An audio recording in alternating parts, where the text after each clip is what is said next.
Assalamualaikum warahmatullahi wabarakatuh. Perkenalkan, nama saya Dinah Puspitasari dari tingkat 2A Prodi D3 Teknologi Laboratorium Medis Poltekkes Kemenkes Bengkulu. Baiklah, pada video kali ini saya akan menjelaskan tentang pemeriksaan logam berat pada makanan. Teman-teman, akhir-akhir ini kasus keracunan logam berat yang berasal dari bahan pangan semakin meningkat jumlahnya. Pencemaran logam berat terhadap alam lingkungan merupakan suatu proses yang erat hubungannya dengan penggunaan bahan tersebut oleh manusia. Pencemaran lingkungan oleh logam berat dapat terjadi jika nutrisi yang menggunakan logam berat tersebut tidak memperhatikan keselamatan lingkungan, terutama saat membuang limbahnya. Logam-logam tertentu dalam konsentrasi tinggi akan sangat berbahaya bila ditemukan di dalam lingkungan seperti air, tanah, dan udara. Sesungguhnya istilah logam berat hanya ditunjukkan kepada logam yang mempunyai berat jenis lebih besar dari 5 gram per cm kubik. Namun, pada kenyataannya unsur-unsur metaloid yang mempunyai sifat berbahaya juga dimasukkan ke dalam kelompok tersebut. Dengan demikian, yang termasuk ke dalam kriteria logam berat saat ini mencapai lebih kurang 40 jenis unsur. Beberapa contoh logam berat yang beracun bagi manusia adalah sianida, arsen, kadmium, tembaga, timbal, merkuri, nikel, dan seng. Nah, baiklah teman-teman, pada praktikum kali ini kita akan menentukan kadar logam berat sianida, merkuri, timbal, dan arsen pada sampel makanan. Tujuan dari pemeriksaan ini yaitu untuk menentukan kadar logam berat sianida, merkuri, timbal, dan arsen pada sampel makanan. Yang kedua, untuk mengetahui cara pemeriksaan logam berat pada sampel makanan. Prinsip kerja pada pemeriksaan ini yaitu prinsip pengujian asam sianida yang dilakukan dalam percobaan ini yaitu HCN larut dalam air dalam suasana panas dan asam. HCN akan menguap, lalu uap HCN akan bereaksi dengan asam pikrat membentuk warna merah. Sedangkan prinsip kerja pada merkuri, timbal, dan arsen yang menggunakan strip test yaitu strip test difabrikasi dengan terlebih dahulu membuat lapisan sensitif pada kertas dengan cara mengimobilisasi pereaksi di T-zone dengan metode adsorpsi, yaitu dengan meneteskan 5 mikroliter di T-zone 400 ppm ditambah asam aksorbat 0,25 m pada kertas saring berdiameter 7,00 mm, kemudian dikeringkan pada suhu ruangan. Nah, itulah tadi penjelasan singkat tentang logam berat. Selanjutnya akan dilanjutkan dengan pemeriksaan, yaitu alat dan bahan dan cara kerja. Selamat menyaksikan.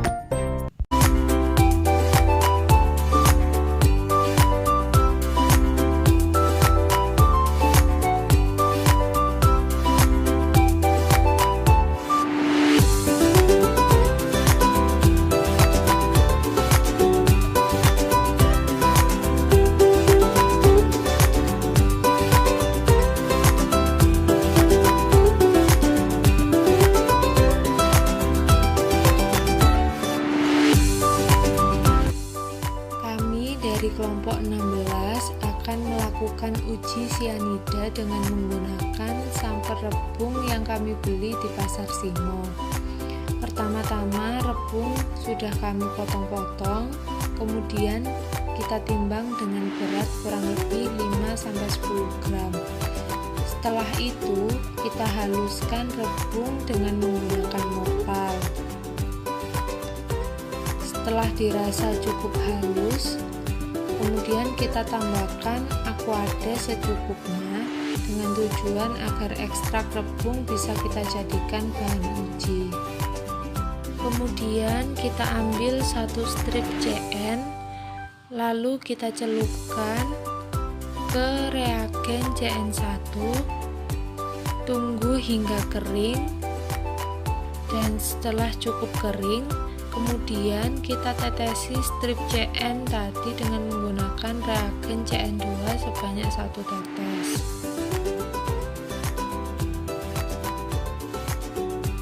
Selanjutnya, ambil 20 ml ekstrak rebung dengan menggunakan pipet dan masukkan ke dalam tabung.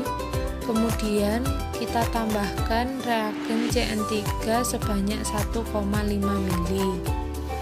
Lalu kita tutup tabungnya dan kita masukkan strip CN ke dalam lubang yang ada pada tutup tabung dan kita kocok tabungnya selama 10 menit. Setelah 10 menit pengocokan, kemudian kita ambil strip CN secara perlahan, lalu kita cocokkan hasilnya dengan cyanide color card dan diperoleh hasil bahwa rebung mengandung cyanida dengan konsentrasi kurang lebih 20. Kemudian uji kedua adalah uji PB atau timbal. Di sini kami menggunakan sampel ikan pindang yang kami beli di pasar Simo, di mana ikan pindang tersebut dalam keadaan yang sudah digoreng. Pertama-tama kita potong ikan tersebut, kemudian kita timbang dengan berat kurang lebih 5-10 gram. Setelah itu kita haluskan ikan pindang dengan menggunakan mortal. Setelah dirasa cukup halus, kita tambahkan aquades dengan tujuan agar ekstrak ikan pindang dapat kita jadikan bahan uji. Selanjutnya, ambil kurang lebih 5 ml ekstrak ikan pindang dengan menggunakan pipet dan masukkan ke dalam tabung. Kemudian kita tes pH ekstrak ikan pindang tersebut. Apabila pH-nya antara 2-5, maka bisa langsung melakukan pengukuran PB atau timbal. Namun jika tidak, maka kita harus menetesi dengan reagen PB1. Lalu dari hasil pengujian diperoleh bahwa pH ikan pindang sebesar 6, maka harus ditetesi dengan reagen PB1 sebanyak 3 tetes. Setelah itu kita cek lagi pH ekstrak tersebut dengan kertas lakmus dan ternyata diperoleh hasil bahwa pH-nya sudah 4. Dan kita dapat melanjutkan uji ke tahap selanjutnya, yaitu pengukuran PB, di mana pengukuran PB itu dilakukan dengan mencelupkan strip PB ke dalam ekstrak ikan pindang selama 1 detik dan kita tunggu selama kurang lebih 2 menit. Setelah itu kita cocokkan hasilnya dengan parameter PB.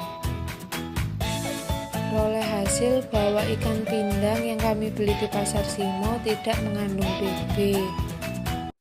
Uji yang ketiga adalah uji merkuri dengan menggunakan sampel ikan mujair nila yang kami beli di pasar Simo, di mana ikan tersebut dalam keadaan sudah digoreng.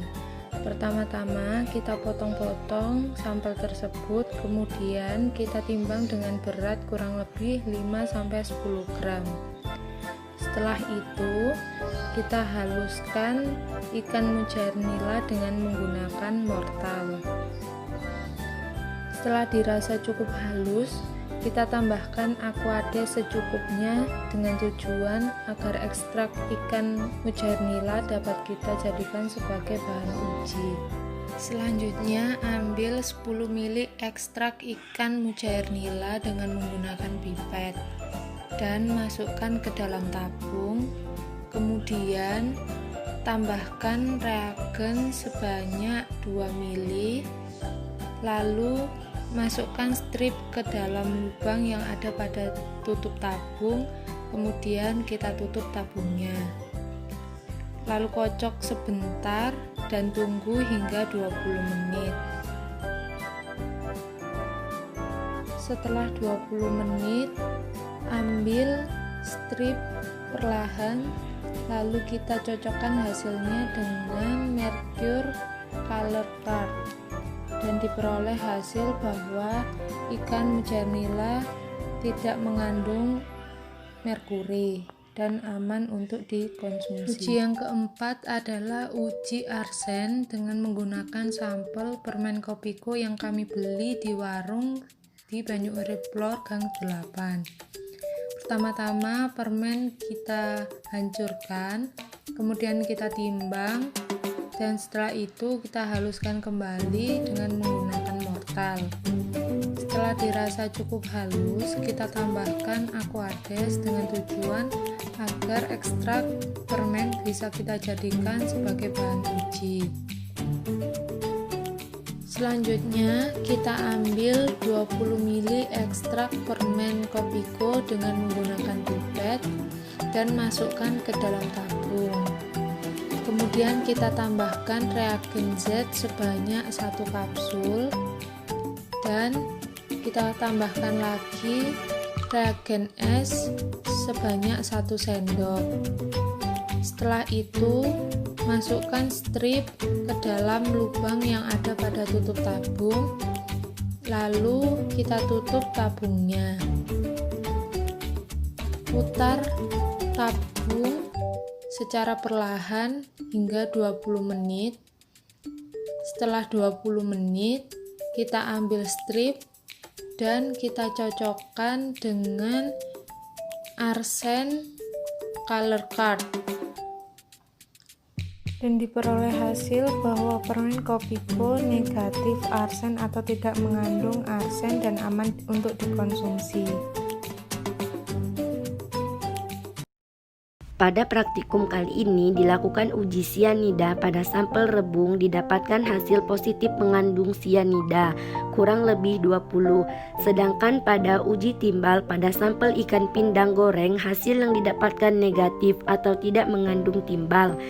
Pada sampel ketiga yaitu uji merkuri pada sampel ikan mujair nila digoreng didapatkan hasil negatif merkuri atau tidak mengandung merkuri. Yang terakhir yaitu uji arsen pada sampel permen kopiko didapatkan hasil negatif arsen. Dari keempat sampel yang diuji, hanya uji sianida pada rebunglah yang didapatkan hasil positif mengandung sianida. Zat sianida yang berbahaya ini terdapat secara alami pada rebung. Rebung adalah tunas muda yang tumbuh dari akar bambu. Masyarakat Indonesia maupun Asia umumnya menggunakan rebung sebagai bahan makanan, seperti pada masyarakat Jawa Tengah yang mengolah rebung menjadi makanan khas daerahnya. Semua bagian dari tunas rebung mengandung dan mengeluarkan getah berwarna putih.